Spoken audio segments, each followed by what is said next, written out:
When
eji aga iche na odegwu iche na mmanwụ oche mmadụ amachi oche nwa amachi gị osisi ọbụla fọrọ atụ mgbe ebe eluigwe ji enyi ozi ọ na-adị mma mmadụ kpata ego ike ga-abụ ndị asịrị Dr. Kesi ọzọ Igbo ndụ na-esobe odogwu ọ karịrị ofe ofete yes ọ ga-esi gị ụmụnna nwezuru akụ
ụmụnna nwezu akụ anyị nọ n'obu gị taa kedu ihe ọhaneze ji gbakọ n'ebe a taa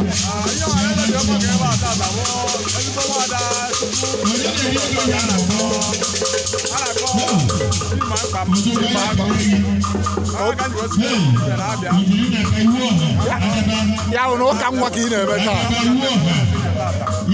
udo dị ka obi dịkwana gị ekpere niile bịara be m n'ụbọchị nke oge ma ọ ga-adị nwaanyị mma ndị na-alụbeghị nwaanyị ga-alụta nwaanyị ndị na-amụtabeghị nwa ga-amụta nwa ndị na-agabeghị ga-aga di ọ dị n'ebe mmadụ enwe nwere ebe nye ọma mere mmadụ ọ ga-emekwere ha nwa ji ibe na a ga-eji gị ala nye ọma ga-emere ha daalụ ezigbo DJ. Agadaga Achinaji wede ebube. Ezigbo DJ. Achinaji wede ebube. Ezigbo to Okwuluọra. Achinaji gide ebube. Okwuluọra gbara. Ị ga-adị ka echi ha agwụ agwụ. Daalụ. Daalụ. Nna gbali ka ezi na lampụ. Ngozi mere ihe. Maka onye ekwulu abacha na-emechite na-anọchite. O ji bụrụ nwaanyị gbasa akwụ, nwoke gbasa aka. Ya wee na-adaba. Ana m ekwuzi ezigbo mmadụ. Chairman, ọkwa n'ụlọ ụmụ maka onye ihita bụ ihe na n'oge a amarịta ụlọ onwe ihe Adaeze Agụ